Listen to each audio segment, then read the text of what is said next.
Mtu anaweza kaniuliza maana ya kuenenda kwa mwili ni nini? Sikiliza mtu wa Mungu. Kuenenda kwa mwili ni kujaribu kupambana vita ya kiroho ukiwa mwilini, na hutoboi. Nikwambia hauwezi kushinda wala kumshinda shetani. Na haya sio maneno yangu. Neno la Mungu linasema kwamba mbinu za kivita kama hizo haziwezi kukuongoza kumshinda shetani kamwe, na ataendelea kukushinda.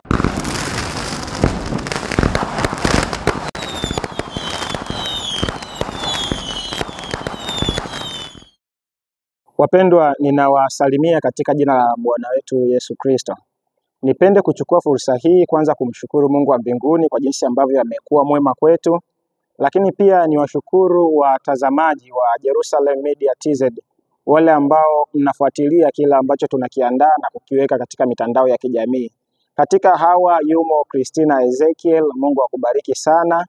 Umekuwa mdau mkubwa sana wa Jerusalem Media TZ, lakini pia na rafiki wengine kwa majina yao siwezi kuwataja wote. Yupo Jasper, Enzi Jasper, yupo Christina, Veronica Lungo na wengine wengi ambao tunaona mkimtukuza Mungu kwa kila ambacho tunakifanya. Mungu wa mbinguni awabariki. Ninachoweza kusema ni kwamba tuendelee kuomba ili kwamba Mungu azidi kuikuza huduma na tuzidi kumtumikia Mungu katika viwango vya juu zaidi. Sambamba na hilo ni kuendelea kuombeana ili kwamba sisi tuzidi kushuka, halafu Mungu ainuliwe.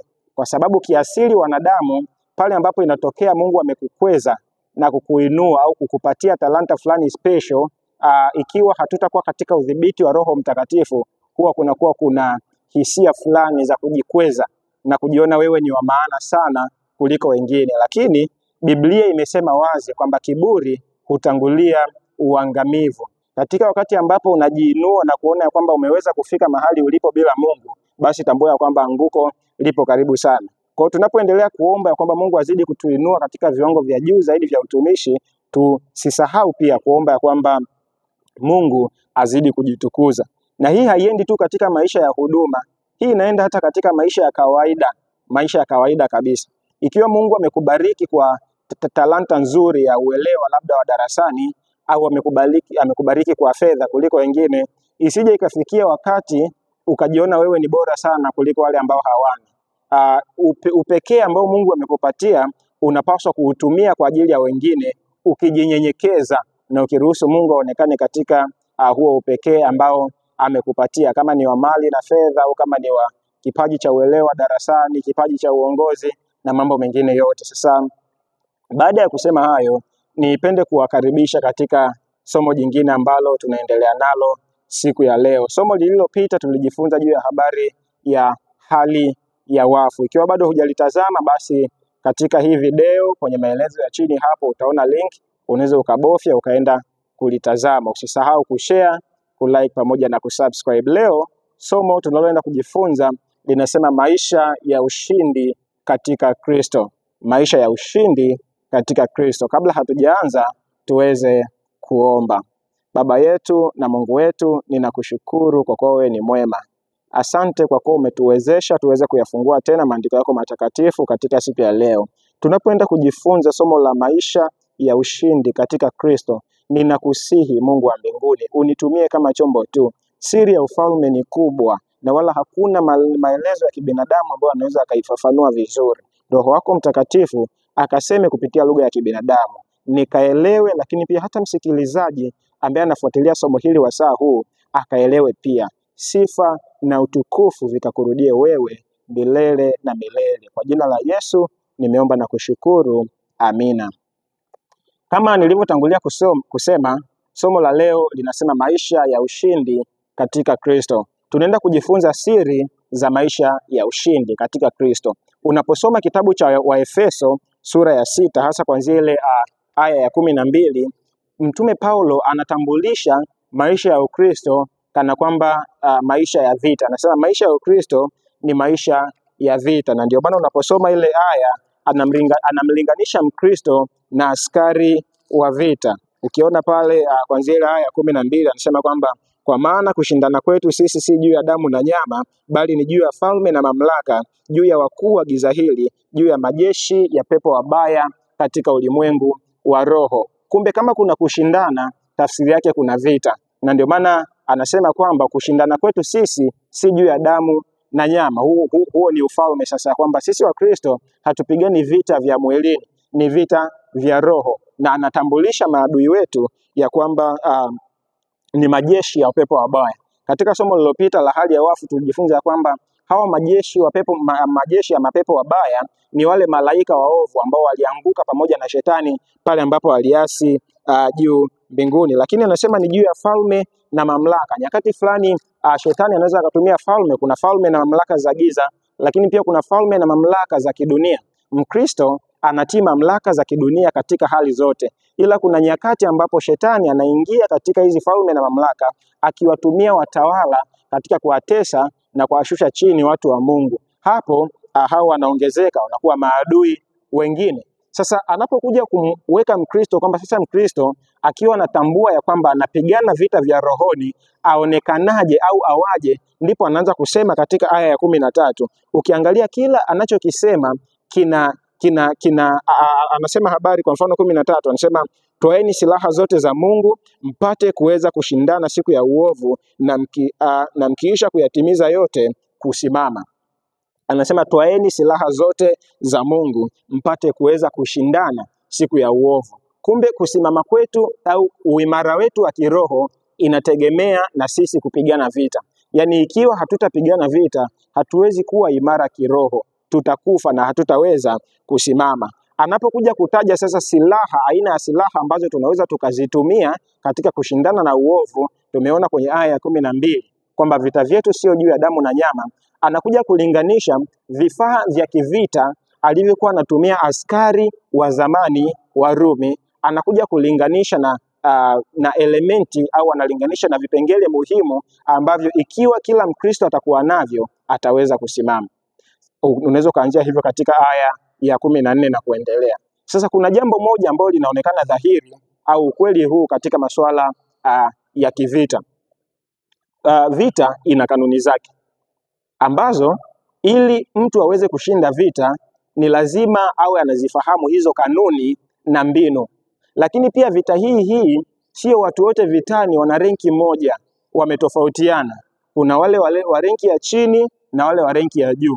Kuna wenye uwezo wa chini, uwezo wa kawaida na uwezo wa juu. Kama Mkristo ni lazima ujue aina ya vita ambavyo unapigana na kuweza kujua unakabiliana na adui wa aina gani. Hiyo ni mbinu ya muhimu sana ili uweze kushinda vita. Kama majeshi yetu ya kawaida, majeshi ya nchi yanapeleka askari wake mafunzoni kwa ajili ya kuweza kujifunza, na kuna askari wa kawaida, kuna askari wa daraja fulani na wale askari wa juu kabisa. Kila mmoja ana kazi yake ya kufanya katika vita. Vivyo hivyo katika maisha ya kiroho, Mkristo lazima ujue mbinu na mbinu ambazo utaweza kuzitumia katika kukabiliana na mwovu. Lazima ufahamu kanuni na mbinu za kukabiliana na mwovu. Na utakumbuka kwamba kuna nyakati ambazo wanafunzi walitaka kutoa pepo, walimkemea pepo fulani halafu hakutoka. Wanapokuja kumuuliza Yesu, mbona sisi hatukuweza? Anasema namna hii haitoki ila kwa kufunga na kuomba. Kumbe hawa majeshi ya pepo wabaya ambao Mkristo unashindana nao yana viwango kimsingi. Kuna yule ambaye ni wa kiwango cha chini, lakini pia kuna pepo wa kiwango cha juu. Lazima ujue jinsi ya kukabiliana nao, kwa sababu hata wao pia wanatofautiana nguvu kama ambavyo malaika mbinguni wanatofautiana nguvu. Kwenye somo la leo tunaenda kujifunza jinsi ya kukabiliana na shetani katika maisha yetu ya kawaida, katika namna ya kupinga majaribu ili tuweze kusimama. Tunaenda kuangalia ni jinsi gani tunaweza kukabiliana na shetani katika kupinga majaribu ili katika kuyashinda hayo majaribu tuweze kusimama, kama ambavyo tumesoma kwenye aya ya 13 ya kwamba tuvae silaha zote za Mungu tuweze kuzishindana na yule mwovu, na tukiisha kuyatimiza yote tuweze kusimama.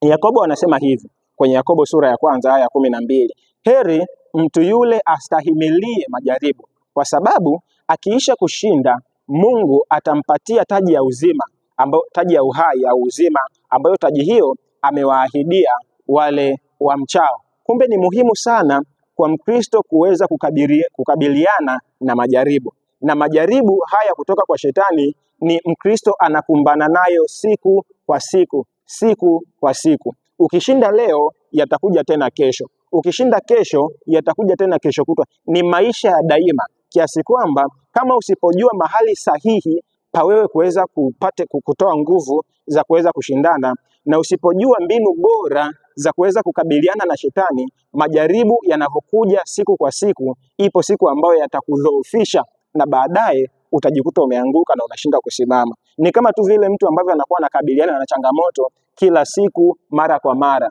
Kuna hatihati ya huyu mtu kuwa dhaifu na baadaye kuweza kushindwa kabisa. Vivyo hivyo, tusipojua jinsi ya kupambana na shetani, tusipojua mbinu za kukabiliana na muovu, anapotuletea majaribu kila siku, upo wakati ambapo tutajihisi kuchoka, na tunapojihisi kuchoka, tutaweka chini silaha zetu na tutaanguka. Atakuwa ametushinda, hatutaweza kusimama wala hatutaweza kustahimili tena majaribu. Jambo la kwanza sasa, tunapoenda kuangalia mbinu za ushindi katika Kristo, zingatia hii ya kwamba mwanadamu kiasili, au niseme tangu tulipoanguka katika dhambi, mwanadamu ni mateka halali wa shetani. Yaani wakati tunaposoma kitabu cha Mwanzo sura ya 3 na tunapoona ya kwamba wazazi wetu wa kwanza wanaanguka chini ya majaribu ya shetani, walikuwa ni mateka halali wa shetani, na wangeendelea kuwa katika hali hiyo kama Mungu asingeweza kuingilia kati. Unaniuliza hii umeitoa wapi? Nenda kasome kitabu cha Warumi sura ya 6 na ile aya ya 16. Inasema hivi, nitaisoma haraka haraka. Warumi sura ya 6 aya ya 16. Anasema hivi: hamjui ya kuwa kwake yeye ambaye mnajitoa nafsi zenu kuwa watumwa wake katika kumtii, mmekuwa watumwa wake yule mnayemtii, kwamba ni utumishi wa dhambi uletao mauti, au kwamba ni utumishi wa utii uletao haki. Yaani yule ambaye tunajitoa nafsi zetu katika kumtii na kumtumikia, tumekuwa watumishi wake au watumwa wake halali. Na hapa anataja habari ya utumishi wa dhambi uletao mauti pamoja na utumishi wa haki uletao uzima. Sasa mwanadamu anapoanguka katika dhambi, anakuwa mateka halali wa shetani. Yaani kwa lugha rahisi ni kwamba mwanadamu na shetani wanaungana katika kuwa kinyume na nani? Kuwa kinyume na Mungu. Lakini ahimidiwe Mungu kwa ajili ya tangazo lake lile la Mwanzo 3:15, kuweka ule uadui. Ule uadui uliwekwa na lengo kubwa la ule uadui ulikuwa ni kutengeneza uwezekano wa mwanadamu kumpinga tena shetani. Yaani unielewe vizuri hapa. Baada ya anguko, shetani ameasi. Anakuja anadanganya wazazi wetu nao wameasi. Kimsingi shetani na mwanadamu walikuwa wanazungumza lugha moja, ambayo lugha hiyo ilikuwa ni kinyume na lugha ya Mungu. Lakini Mungu kwa hekima zake, akiwa nafahamu ya kwamba mwanadamu amedanganywa, akiwa hana maarifa yote juu ya shetani, anakuja anatoa nafasi ya pili, ile ni neema. Anaweka lile tangazo la uadui. Lile tangazo la uadui linakuja kurudisha uwezekano wa mwanadamu kuweza kumpinga shetani. Yaani sasa baada ya tangazo lile, shetani hawezi kummiliki mwanadamu ikiwa mwanadamu hataamua.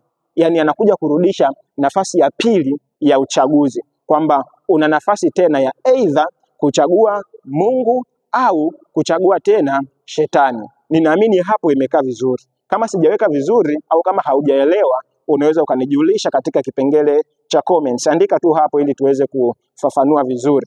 Sasa katika kuweka uwezekano huu wa mwanadamu kuweza kumpinga Mungu, ndipo shetani anakuwa sasa katika nafasi nyingine.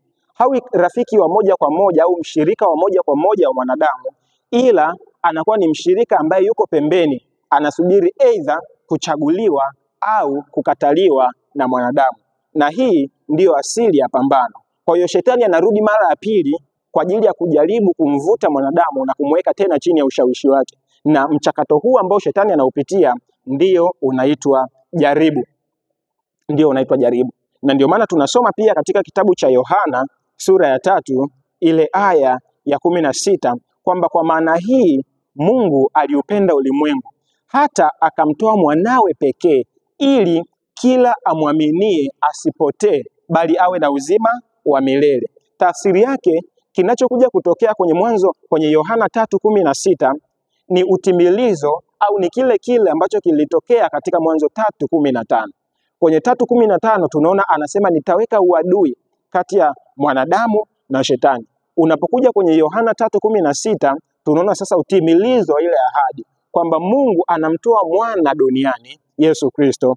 Huyu Yesu anakuja kutoa nafasi ya pili ya uchaguzi, na ndio maana sio sawa mtu kusema kwamba kwa sababu Yesu ameshakufa basi tunaokolewa automatically, kwamba dunia nzima inaokolewa. No, hapana. Huu ni ulaghai mwingine wa shetani. Tuliona kwenye somo lililopita ulaghai mojawapo ya kwamba ninapokufa ninaweza nikaombewa aidha niende mbinguni kwa kusamehewa dhambi zangu. Tuliona kwamba hayo ni uongo wa shetani. Uongo wa pili ni kwamba kwa kuwa Yesu amekufa, mwanadamu sina sehemu ninayoweza kufanya na kwamba nimeokolewa automatically. Biblia inafundisha tena na tena ya kwamba kifo cha Yesu kinatoa nafasi ya mimi kuweza kufanya uchaguzi tena mara ya pili. Na ndio maana ukisoma hiyo Yohana ambayo watu wanaotafsiri kwa namna ya kupotosha wameishia aya ya 16, unapokuja kusoma aya ya 17 muendelezo wake anasemaje? Kwenye aya ya 17 anasema hivi: maana Mungu hakumtuma mwana ili ulimwenguni ili auhukumu ulimwengu, bali ulimwengu uokolewe katika yeye. 18, amwaminie yeye hahukumiwi, asiyeamini amekwisha kuhukumiwa kwa sababu hakuliamini jina la mwana pekee wa Mungu. Angalia hapa vizuri, aya ya 18 anasema anayemwamini mwana ana uzima wa milele, asiyemwamini sio atahukumiwa, no, amekwisha kuhukumiwa. Unafikiri kwa nini anasema hivi? Tunaweza kujifunza mambo mawili kutoka kwenye hii kauli. Jambo la kwanza ni kwamba kifo cha Yesu sio kinaleta uzima wa milele moja kwa moja katika namna ya automatic kwamba dunia nzima imeokolewa. No, kuna option tena ya kuamini au kufanyaje, kukataa. Lakini jambo la pili ni kwamba asiyemwamini sio tu kwamba atahukumiwa, bali amekwisha kuhukumiwa. Anachokimaanisha mtumishi wa Mungu hapa ni kwamba ninapokuwa chini ya dhambi tayari nipo katika hukumu. Tunasoma kwenye Warumi sura ya 6:23 kwamba mshahara wa dhambi ni mauti. Kwa hiyo ninapokuwa katika dhambi tayari nimekwisha kuhukumiwa, maana Mungu hapatani na dhambi. Kwa hiyo tayari niko chini ya hukumu kwa lugha nyingine. Ila ninapomwamini Yesu ninapewa nafasi ya kutoka kwenye hukumu kuingia katika uzima wa milele. Kwa hiyo wale wote ambao wanamkataa Yesu wameshahukumiwa automatically kwa sababu wapo chini ya utumwa wa dhambi. Kwa hiyo kifo cha Yesu kinakuja kuleta option. Bado nina option ya either kumkubali ama kumkataa. Na ninapomkubali ninapewa uzima milele. Ila ninapomkataa sasa ndipo anasema kwamba sio tu kwamba nitahukumiwa, no, bali nimekwisha kuhukumiwa tayari.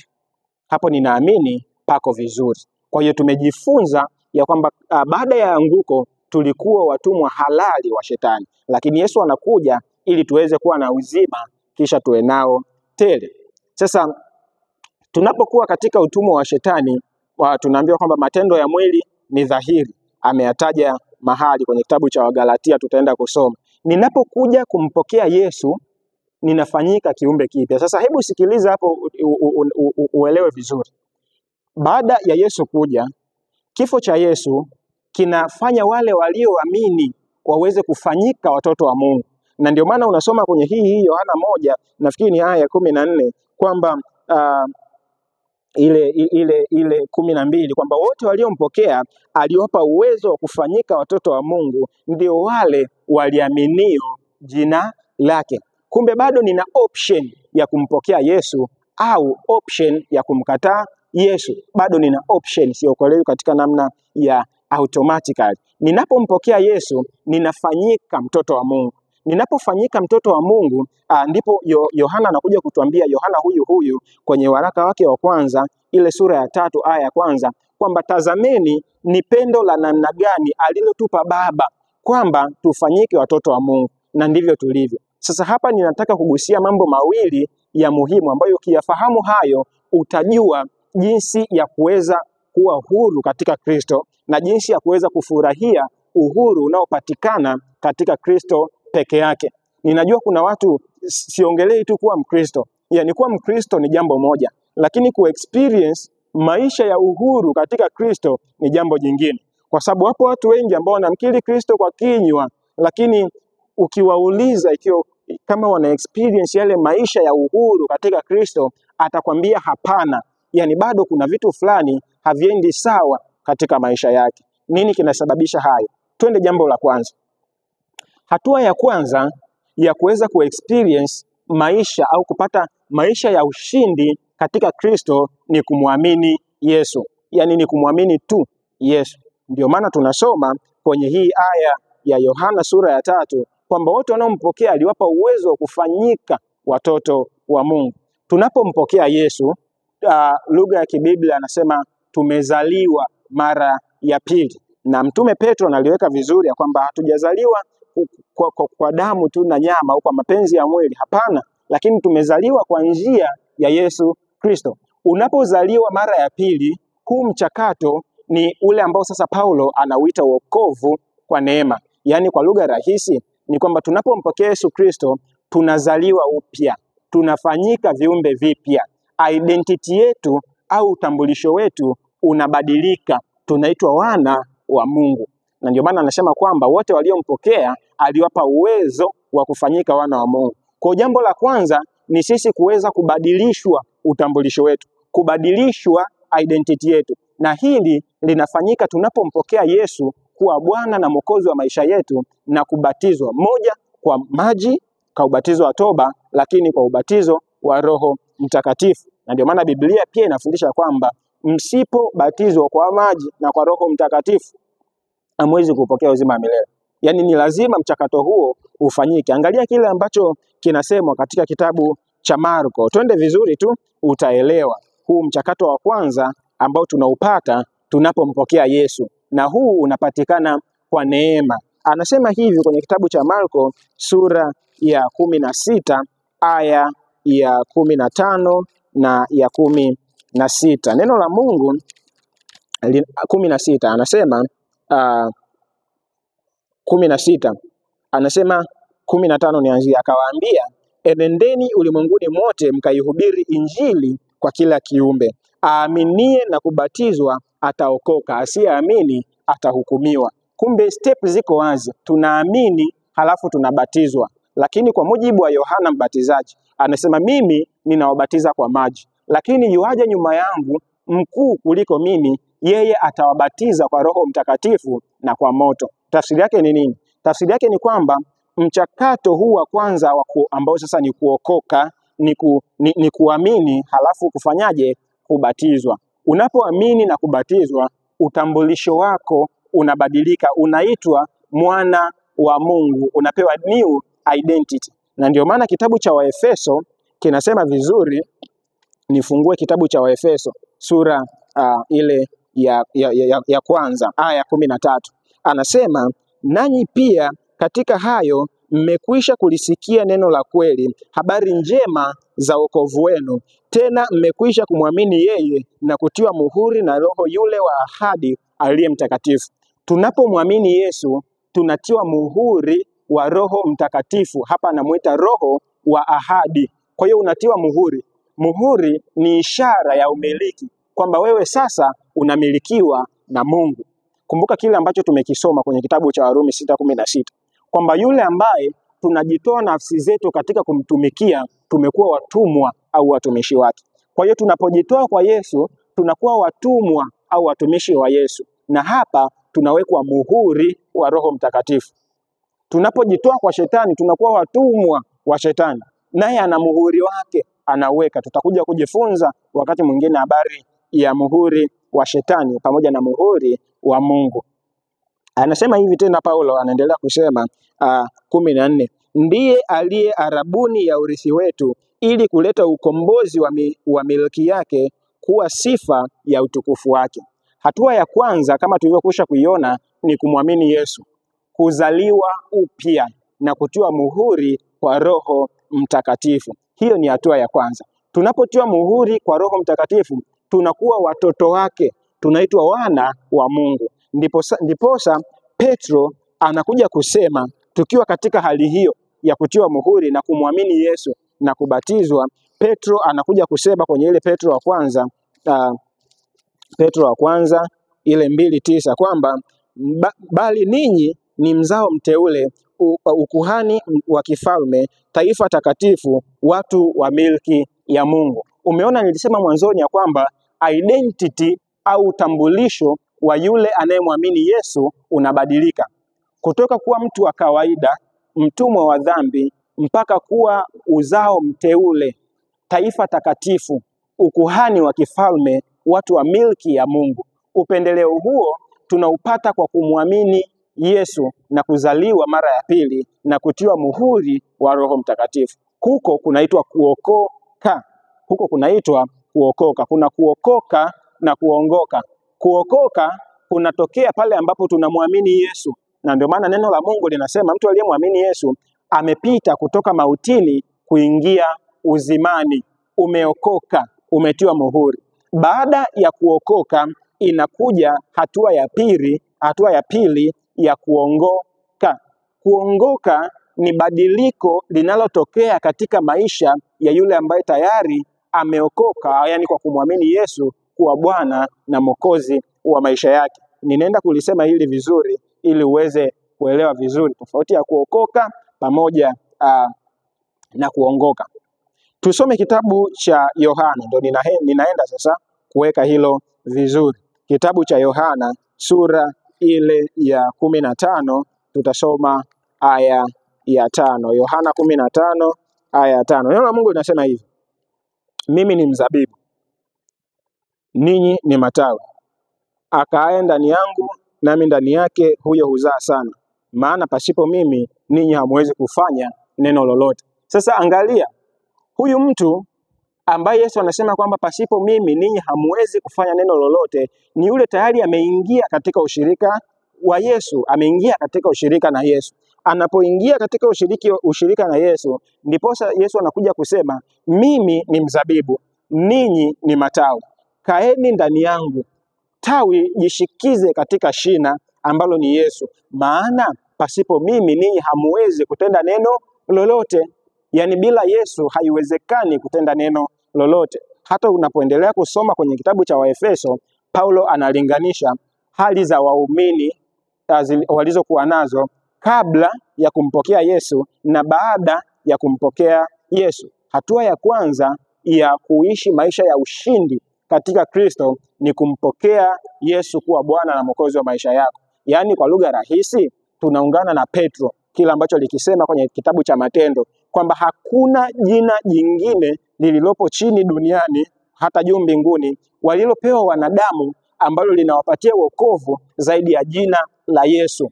Maisha ya ushindi yanapatikana katika kumpokea Yesu kama Bwana na Mwokozi wa maisha yako, akubadilishe uweze kuzaliwa upya mara ya pili, na abadilishe utambulisho wako ili uitwe mwana wa Mungu. Na katika hili wapo wengi. Hatua ya pili ya kuishi maisha ya ushindi katika Kristo ni sasa kuenenda kwa Roho, ambao huo sasa ndio mchakato wa kuongoka. Yaani mtu alikuwa ni mlevi, tunajua ulevi unatengeneza addiction. Anapompokea Yesu kuwa Bwana na Mwokozi wa maisha yake, anabatizwa. Akishabatizwa, kumbuka kile kinachosemwa na Waefeso 1:13. Anapigwa muhuri, anapewa muhuri wa Roho Mtakatifu. Unajua Roho Mtakatifu anasaidia nini? Roho Mtakatifu anamsaidia huyu mwongofu mpya kutoka pale alipo, kumbadilisha, kumfundisha na kumwelekeza taratibu mpaka pale ambapo sura ya Mungu na sura ya Yesu Kristo itarejeshwa kwa ukamilifu katika maisha ya huyu mtu. Yaani tulipokuwa chini ya shetani, sura ya Mungu iliondoka. Yaani mtu alikuwa akituona hamuoni Mungu. Sasa ninapozaliwa mara ya pili, ninapobatizwa na kumpokea Yesu, ninapewa muhuri ambao ni Roho Mtakatifu. Huyu Roho Mtakatifu ananiwezesha taratibu kwa hatua niweze kukua katika Kristo mpaka nifikie ile hali ya viwango vya wanaume na wanawake katika Kristo. Huu unaitwa mchakato wa kuongoka. Nimetolea mfano wa mtu mlevi. Unapobatizwa kwenye maji, haimaanishi huyu mtu atatoka hatamani pombe. Hapana.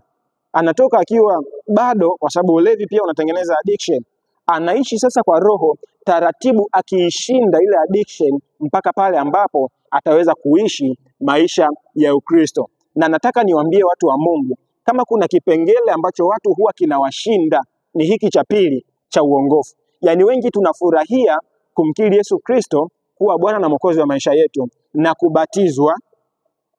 Halafu kipengele kinachokuja kutushinda ni kuishi maisha matakatifu baada ya ubatizo. Tunaenda kuangalia kwa nini wengi tunashindwa katika hilo. Lakini kwanza hebu twende tuangalie kitabu cha Waefeso, au tuanze na kitabu cha Wagalatia tukiangalia mfano wa Paulo mwenyewe. Kitabu cha Wagalatia tutasoma Wagalatia sura ya kwanza aya ya 12 na 13 kama sikosei.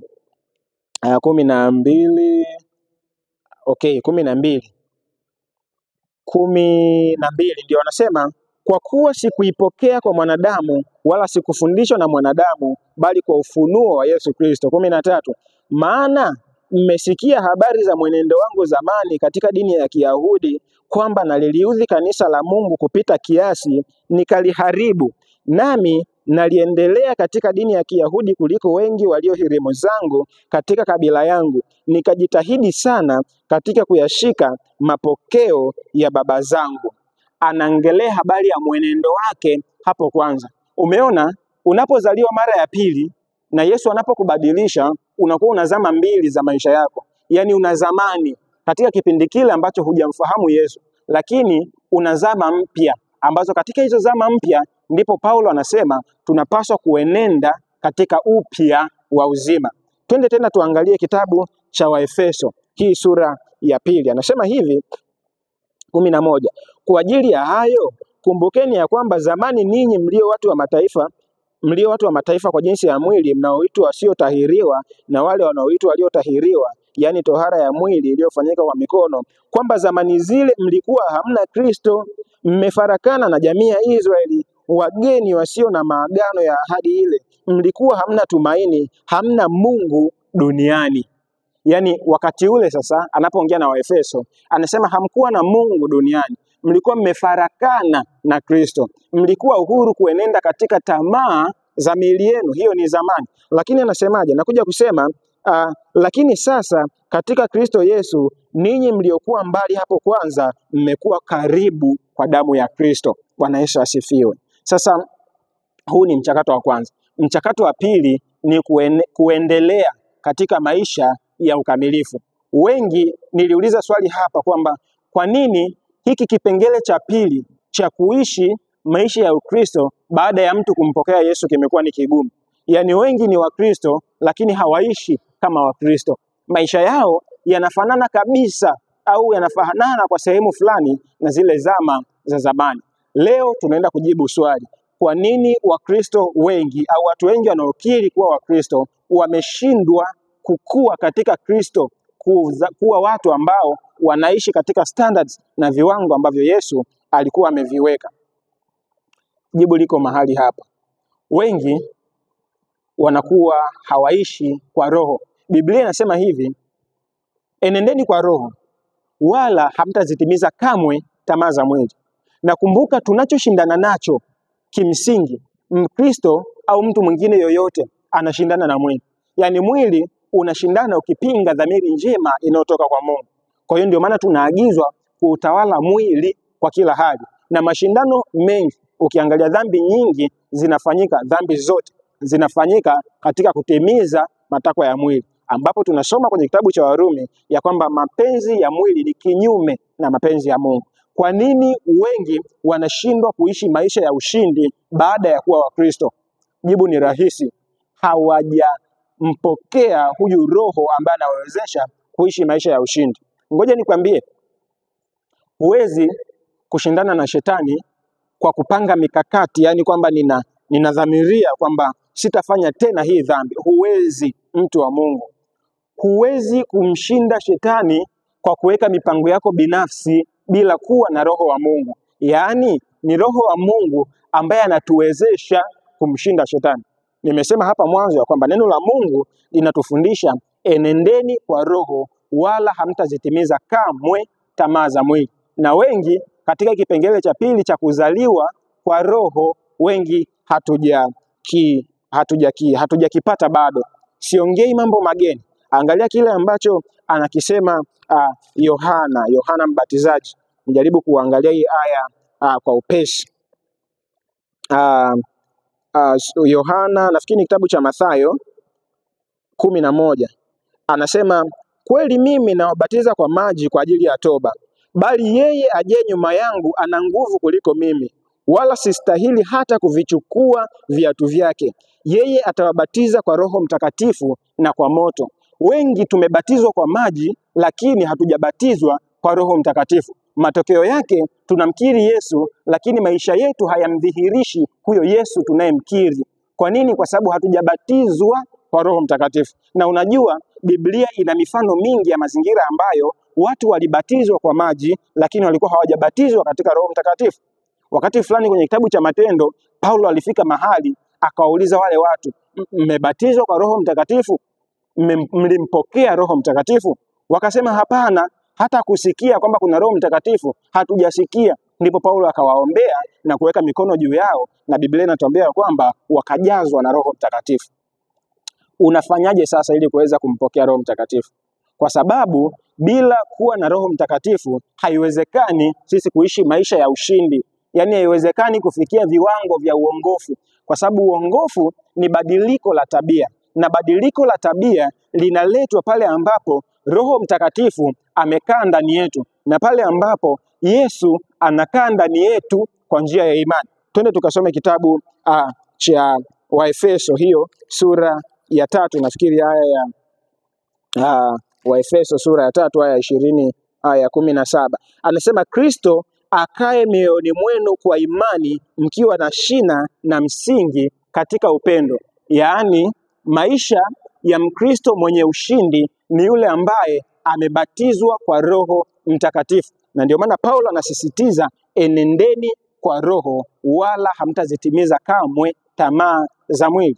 Wengi tunashindwa katika kipengele cha uongofu kwa sababu hatujaenda extra mile, hatua ya pili. Tumeridhika na hatua ya kwanza ya kubatizwa kwa maji, lakini tukiwa hatujabatizwa kwa Roho Mtakatifu. Lakini jambo la pili ni kwamba wengi hatujajizoeza kukua katika imani, katika namna ya kujifunza kuhusu Mungu.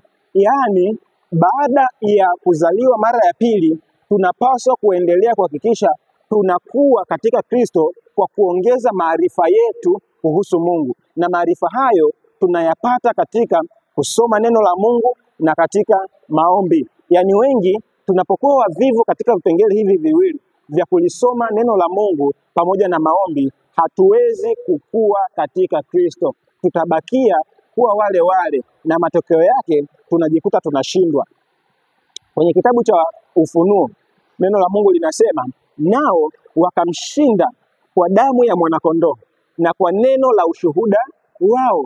Ni neno la Mungu ambalo linatuwezesha sisi kuweza kumshinda shetani. Ni katika neno la Mungu ambapo tunapata maarifa ya kwamba sasa tunaishije maisha matakatifu. Lakini katika haya yote anayetawala ni Roho Mtakatifu. Ni lazima tujazwe na Roho Mtakatifu, ndipo tunaweza kuishi maisha makamilifu, na ndipo uongofu wetu unaweza kuwa kamili. Kanuni ya pili katika kuishi maisha ya uongofu ni kujilisha neno la Mungu.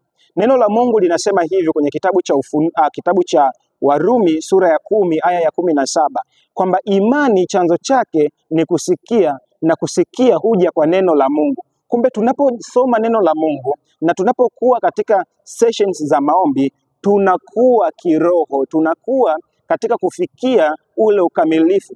Jambo hili sio jambo ambalo linafanyika kwa mara moja, lakini tunapewa mbinu ya kwamba ikiwa tunahitaji kuishi maisha ya ushindi katika Kristo, ni lazima tuhakikishe tunajifunza neno la Mungu. Maana ni katika neno la Mungu ambapo tunapata instructions, guidance au maelekezo ya kwamba tupiganaje vita ya kiroho. Maana shetani anatufahamu sisi, lakini sisi ili tuweze kumfahamu shetani ni lazima tujizoeze kujifunza neno la Mungu. Biblia inasema kwamba shetani asije akawashinda, maana hatukosi kuzijua hila zake. Lakini hila za shetani unazifahamu wapi? Ukiacha kusoma neno la Mungu. Lakini hapa kuna jambo jingine la pili ambalo tunaweza tukajifunza kutoka kwenye hii aya, ni kwamba tunajifunza kitu gani? Unajua, usitarajie kuishi maisha ya ushindi, maisha ya ukamilifu katika Kristo kama hujilishi neno la Mungu. Lakini bahati mbaya hujilishi neno la Mungu ila hauko empty. Yaani unaujaza ufahamu wako mambo ya kipuuzi, mambo ya kidunia ambayo hayana msaada, kwa kutazama labda nyimbo au kukua tu katika mazingira ambayo kimsingi hayampendezi Mungu. Yaani unaingiza nini katika ufahamu wako? Kwa sababu yale yanayoingia yatakutia unajisi. Mawazo yako yatatia unajisi na kuchafuliwa kwa mambo mabaya unayoyatazama, kwa maeneo mabaya unayoenda na mambo mengine kama hayo. Kwa hiyo tunajifunza kujilisha neno la Mungu na sio tu kukaa idle, kukaa empty. Wakati huo huo tunaitwa pia kujiepusha na mivuto ya kishetani ambayo inatuweka katika hatari ya kuanguka kwenye majaribu. Nikupe mfano wa Ayubu 31 aya ya kwanza. Anasema ya kwamba nimefanya agano na macho yangu, nawezaje kumtazama mwanamke kwa kumtamani? Yaani amefunga mlango wa macho ambao kimsingi unaweza ukapeleka mawazo yasiyofaa katika fahamu zake, na kufanya hivyo, amefanya hivyo ili kuweza kujilinda asianguke. Kwa hiyo swala sio tu kujilisha neno la Mungu au kukaa kuto kujilisha. No, we are not called to be idle. We are called to feed ourselves with neno la Mungu, lakini wakati huo huo tukijitahidi kwa neema ya Mungu kutoruhusu mivuto miovu ambayo ina mwelekeo wa kutupeleka pabaya. Uzuri neno la Mungu linasema, wala msimpe ibilisi nafasi. Mpingeni naye atawakimbia, mkaribieni Mungu naye atawakaribia ninyi. Tumalizie na kitabu cha Wagalatia sura ya 5 ile aya kuanzia ya 16. Tunajifunza mbinu za kuweza kuishi maisha ya Kikristo. Hii tumeshaiona, lakini nataka kukazia juu ya umuhimu wa Roho Mtakatifu katika maisha yako. Yakobo anasema tunamhuzunisha Roho Mtakatifu.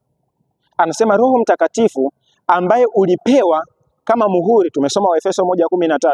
Wakati ulipompokea Yesu, ulipotangaza kumpokea Yesu Kristo kama Bwana na Mwokozi wa maisha yako, anahuzunishwa pale ambapo maisha yetu hayakui, pale ambapo hatukui katika imani. Lakini siri mojawapo kuu na ya ushindi katika Kristo ni kuishi maisha ya Roho. Maisha ya Roho ni maisha yaliyojazwa na Roho Mtakatifu. Angalia kile anachokisema. Anasema, basi nasema enendeni kwa Roho, wala hamtazitimiza kamwe tamaa za mwili. 17. Kwa sababu mwili hushindana na Roho, na mwili hutamani ukishindana na Roho, na Roho hushindana na mwili, kwa maana hizi ndizo zinazopingana hata muwezi kufanya mnayoyataka. Yaani mwili unatamani ukishindana na Roho, na Roho inashindana na mwili. Anasema lakini ili muweze kushinda, na hivi ndivyo vita vyetu, anasema enendeni kwa Roho. Mbinu pekee, yani hata kama ingekuwa hili somo tunaishia hapa, ni kutazamishe mtu wa Mungu ya kwamba enenda kwa Roho. Hakikisha maisha yako yamejazwa na Roho Mtakatifu.